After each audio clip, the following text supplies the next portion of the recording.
And we even had a few labels getting at us and everything, you know what I'm saying, inquiring about us, talking about they was going to fly in the shows and all of that stuff. I mean, it was serious, man. The cats that I was actually with, you know what I'm saying, I had heard one of the cats rapping one time in one of the songs talking about selling their soul for fast cars and riches for whatever reason. It came down to it that dudes actually started being used by demonic spirits, and these spirits started speaking through them, you know what I'm saying, devils started speaking through them. I mean, it was crazy, man. It was real though, you know what I'm saying, true story.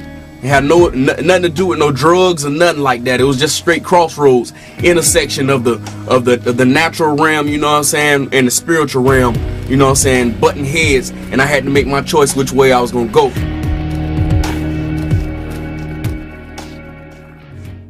Jurors this morning have more insight about what happened in the moments after American sniper Chris Kyle was killed. Eddie Ray Routh led police on a chase reaching speeds of 100 miles an hour, driving the pickup truck owned by Navy SEAL Chris Kyle. This video shown to jurors Thursday. The chase began after Routh rolled over spike strips laid down by police. At one point, a police car rammed into the truck. Routh was taken into custody shortly after. He told the court that Routh made a series of bizarre comments. He'd taken a couple of souls, and he had more souls to take.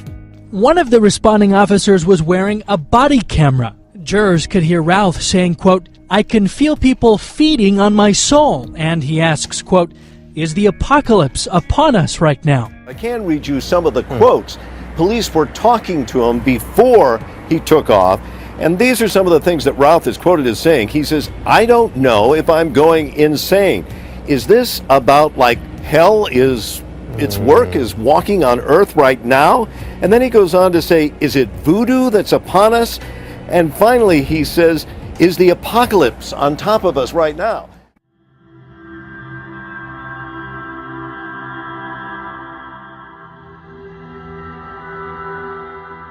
Good evening, everybody. Tonight we celebrate artists whose music and message help shape our culture. And together we can change our culture for the better.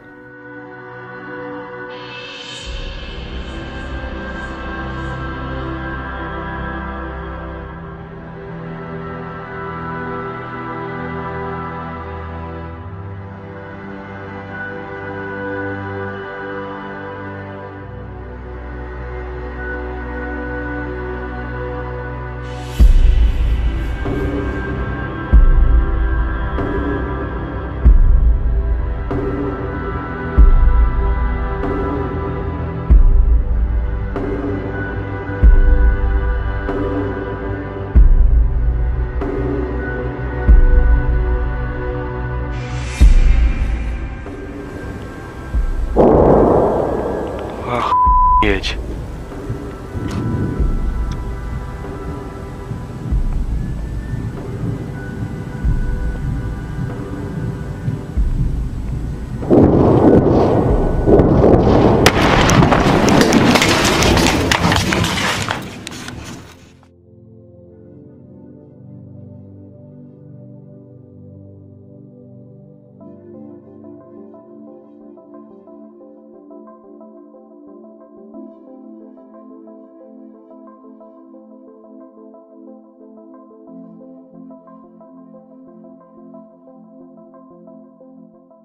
Now, as time progressed in the dream, I was given the ability to realize by being in homes that television sets not only broadcast and transmitted programming, but they now had the capacity to actually send signals about you in your living room. Now listen, I was able to see that television sets were actually watching people in their homes, monitoring their movements, monitoring their conversations. More than just bringing you your favorite shows, it may be watching and recording your every move. 9 on your side, Scott Wagoner tells us this smart TV has some people worried. Since the late 1940s, families have gathered around the television set to watch their favorite shows. But now, in 2015, it appears the television is watching back. It's Samsung's smart TV. It collects this information through a camera aimed at the viewer and microphones that pick up your conversation. We should absolutely be concerned about this. UC journalism professor Jeff Blevins advises you to read the small print. Oftentimes, I think we're not aware of exactly what it is that we're giving away, or what the consequence of that might be. Samsung says the technology is designed to respond to your preferences. It can find your favorite shows, connect you to services it thinks you would like, and allows you to change its function with a wave of your hand. So my freedoms and my patriotism were instantly being eroded from my understanding. Because our rights contained in the Bill of Rights do not come from the Constitution. They come from God. It's clearly stated in the Declaration of Independence. Our laws do not come from God, Your Honor, and you know that. The law of this country calls it the organic law of our country, means where our rights come from. And if they come from there, men can't take them away. Our rights do not come from God.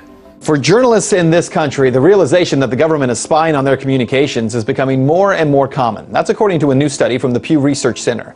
It reports that nearly 7 in 10 journalists believe that the Obama administration has in fact spied on them. But where is the media pushback against all of this? Sobriety checkpoints. Thousands of motorists are stopped in them each year. Good evening, man. How you doing? Typically, drivers are asked to roll down the window and hand over ID. But more drivers are starting to challenge these DUI checkpoints. A video making its way around the internet is advising motorists that at police DUI checkpoints like this one, motorists can simply communicate in writing. More than 2 million people have watched the video. It shows somewhat surprised officers in Levy County, Florida, look at a flyer and examine identification with the window up. I have my fair DUI flyer. The flyer says, "I remain silent, no searches, I want my lawyer," along with sections of the motor vehicle law. Listen to this one. This is going to have a whole bunch of you rolling your eyes this morning. There was a student at a Florida high school who was in trouble for simply saying, "God bless America," during the school's morning announcements. Some very unusual things began to happen almost immediately. Crops began to perish, droughts and famine. These areas were totally destroyed with drought and famine. Places that were once fertile were now arid deserts. Historic drought continues to take a toll on California's farmland, and today millions learned they won't be receiving any water from the state. A healthy and full lake in Northern California. There's only one problem. This picture is 3 years old. And now I'm walking on top of that very same bridge. Take a look. It is a virtual desert. This is what drought looks like in the state of California. On a farm in Rio de Janeiro state, healthy green corn stalks are disappearing. Brazil's worst drought in 80 years. This is the first time it's been like this. We've had droughts in the region before, but nothing like this. This is the first drought we've had here, which has been really very difficult. At this moment, what began to happen was the normal weather patterns completely changed. The patterns for winter became summer, summer became winter, and you might have a day of snow and a day of heat. State water officials are painting a bleak outlook after measuring the snowpack in the Sierra Mountains. The worst part is one of San Diego's main water sources. You may have noticed I'm wearing short sleeves in the dead of winter. That's because it is hotter and drier than ever before. January should have been the wettest month, but the supply fell back to 1/4. Very unusual things began to happen with law.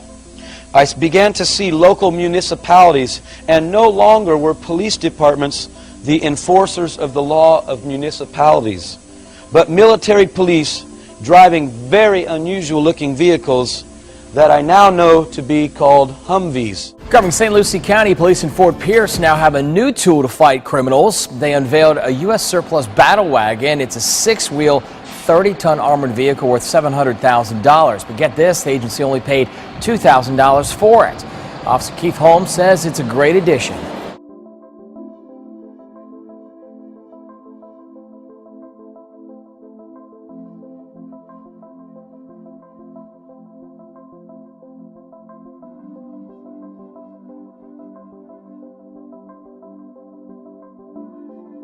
It was canvas here, and there was a man standing in the back. They were wearing very unusual outfits, by the way.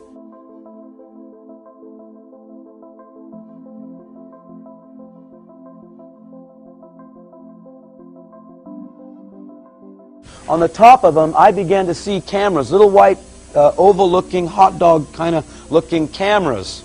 And in the dream, it was revealed to me that these cameras knew the whereabouts of everybody's vehicles. More high-tech crime-fighting tools for our police is the latest election promise from Labor. The move will make catching crooks through CCTV even easier. But could it also impact on our privacy? Tech companies are among the groups coming to Washington to help create the first voluntary guidelines. Facial recognition is already in some of our home appliances, like TVs. Hi, TV. In our mobile devices, pins and passwords are giving way to face prints. And the technology can single us out in real time as we go about our daily business, often without us ever knowing. I was on my way to conduct another business transaction, and I ran into an individual. He was very, very excited and began to talk to me about something he had just experienced. This man said to me, Ken, I introduced myself to him. He was very excited. He said, have you got your identification mark? And I said, I don't know what you mean. What's an identification mark?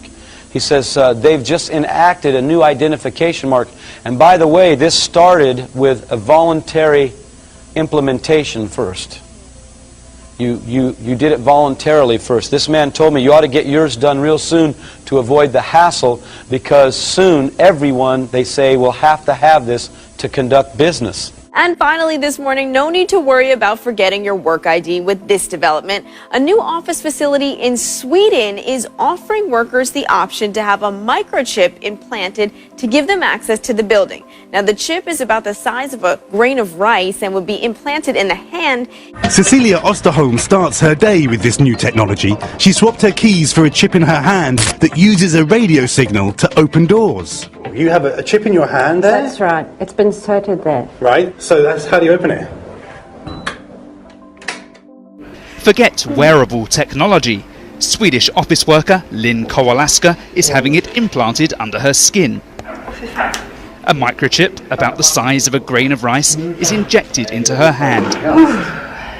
It felt pretty scary, but at the same time it felt very modern, very 2015. I saw this man that was a very, very big man. I was sharing earlier in the tour that he was tall like a professional basketball player, but he was very big like a professional football player. He was an extremely large man, and he had a big hood, like a satin hood, over his head. My wife was in front of me, and they began to tell her she could renounce her faith and live. And now I realized what was happening, because this man was standing there with a huge sword. ISIS released a new video today showing the execution of 21 Coptic Christians kidnapped in Libya. The video shows the Egyptian prisoners being marched onto a beach by militants dressed in black. Then the prisoners are beheaded brutally. He was tall like a professional basketball player. This video really marks ISIS on the world stage, well beyond the videos that we've seen in the past out of Syria and Iraq.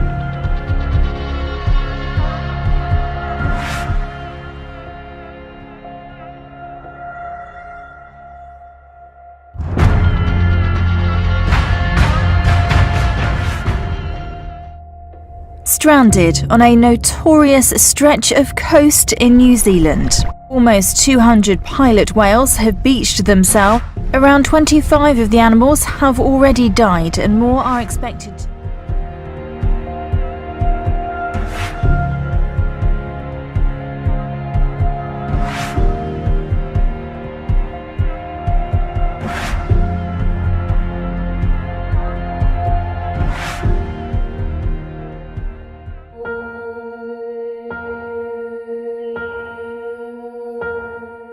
After a few moments, I turned back, and there was the Lord Jesus Christ standing behind me. And I can tell you, folks, I know for a certainty He is the Lord of lords and the King of every king. When I saw Him, there is not one knee, there is not one tongue that will not confess His lordship, regardless of what side of the coin they are. When He reveals Himself to them, every knee will bow. Trust me. Because this presence that He stood in was so powerful, so awesome, so anointed.